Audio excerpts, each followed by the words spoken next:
c'est une soixantaine de pages que vous gagner tout à l'heure en version digitale et après, bien sûr, en version printed.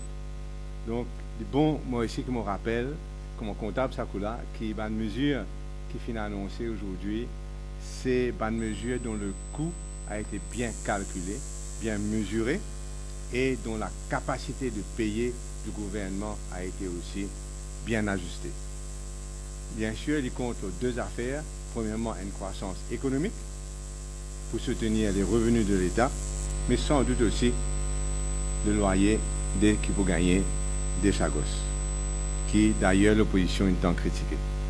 Et dans 17 points principaux, et dans ces 17 points principaux-là, et dans les autres mesures que je peux trouver, une affaire qui pour faire plaisir à tout le monde, me penser, c'est que cette mesure-là amène une intégration sociale et un nivellement vers le haut sans précédent dans l'histoire de Maurice.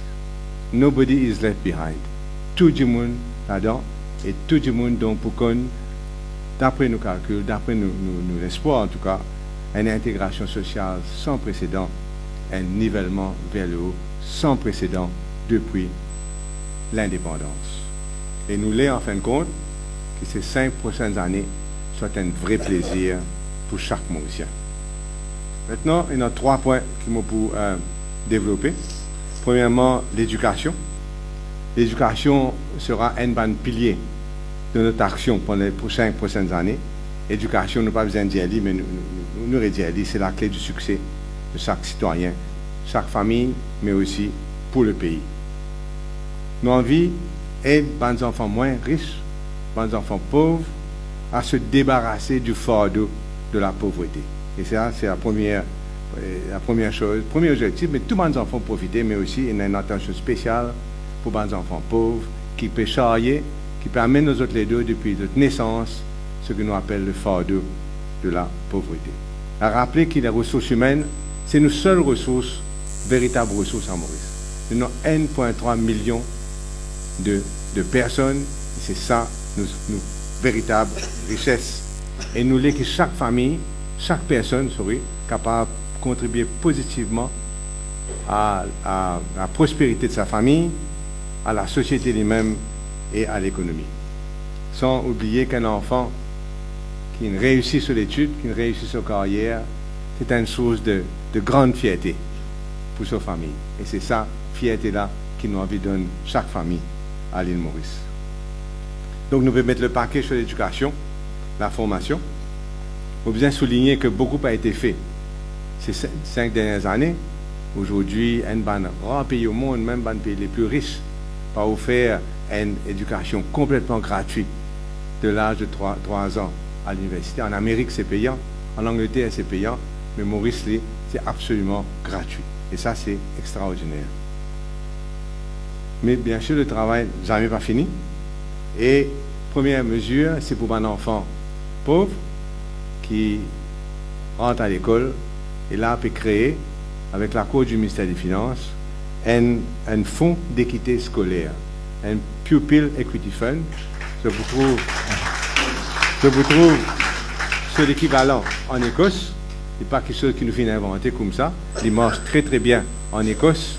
Et là-bas, comme ici, chaque enfant pauvre pour être alloué une somme d'argent, à être définie bien sûr, correcte somme d'argent, qui parfois à la disposition de ses parents, mais il peut mettre à la disposition du headmaster et un petit comité autour du headmaster.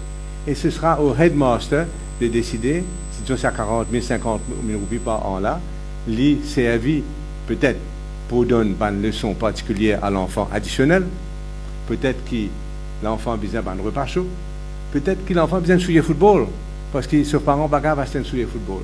Donc ce sera une affaire extraordinaire qui existait déjà en Écosse et dans d'autres pays, européens, et que nous sommes contents à mettre à Maurice, moi penser que ce sera extraordinaire pour les enfants comme ça, parce que ce sera au cas par cas, sur mesure, que cet argent-là sera utilisé. La seconde chose concerne les fameux 5 crédits, 3 et 4 crédits. C'est clair qu'il faut, bien sûr, il ne faut pas qu'ils soient des enfants-là quand on finit nos parfums arrivent, les 5 crédits, nous ne sommes pas capables les autres sur la rue. Et donc là, le gouvernement peut vite avec une mesure qui existait déjà dans le privé et qui est payant, mais là, cette fois-ci, c'est pour gratuit, c'est-à-dire que chaque enfant qui gagne 3 ou 4 crédits et qui désireux faire l'effort pour suivre son étude. Peut-être qu'il y a un développeur, peut-être il ne prend ça au sérieux avant, et ça, 3 ou 4 crédits-là, je peux gagner l'occasion de suivre une foundation course aux frais de l'État pour après arriver à l'université. Et je pense que ça, c'est fantastique qui nous donne cette occasion-là, bons enfants. Et juste pour la petite histoire, hier, je suis causé dans la source, un parent vient de moi et dit, vous connaissez mon garçon qui gagne 3 crédits. Aujourd'hui, il gagne un master en comptabilité. Donc, c'est un exemple extraordinaire comme espoir qui nous peut donner, un espoir de réussite qui nous peut donner à tous les enfants. Et, bien sûr, ça, c'est 2 mesures fortes. Mais nous avons aussi, bien sûr, une considération spéciale pour toutes ces grandes écoles privées qui, bien aussi, capables d'offrir un environnement de succès à tous les enfants à travers, bien sûr, des fonds adéquats qui, d'ailleurs, contrôlés aujourd'hui par un comité du gouvernement, mais qui nous besoin, bien sûr, formaliser. Deuxième affaire concerne le certificat de moralité. Combien de monde qui fait un petit délit dans la vie, je sais aussi, ça coule un autre fardeau. Toute la vie, je ne peux pas avoir un travail correct. Et en fin de compte, comme on check, le taux de récidiviste à Maurice, il dépasse 70%.